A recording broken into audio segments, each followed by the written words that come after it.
Today I'm going to be doing just a little bit of work on the greenhouse. Truth is, it needs a lot of work. This here is basically just a pile of compostable materials that never actually made it into my compost pile.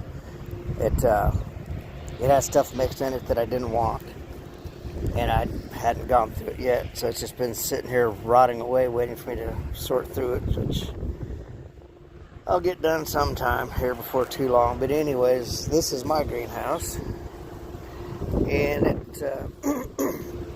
it didn't hold up very well. It's 3 years old. First year I had it, I didn't set it up, and this is what it looks like after the second year. The weeds kind of got away from me, so I gotta get them knocked down.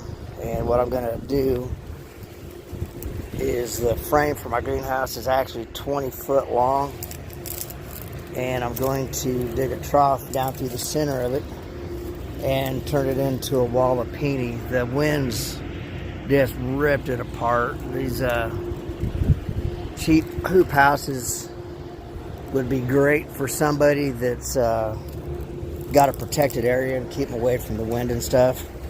If you're just out in the open, it's probably not a great idea. I mean, it's better than nothing, but it ain't gonna last forever.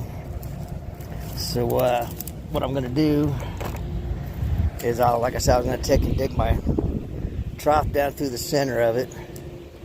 If I remember right, it's just a little over 6 foot wide, and I'll put raised beds in the bottom part of it.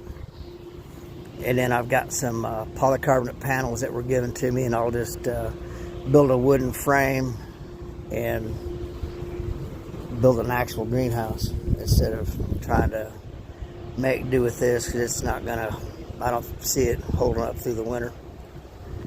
But anyways, it was a fun experiment, and I grew quite a bit of stuff in there. But it's too hot in the summertime, and it gets too cold in the winter, so not a lot of good for me. But, you know, if they work for you, fantastic.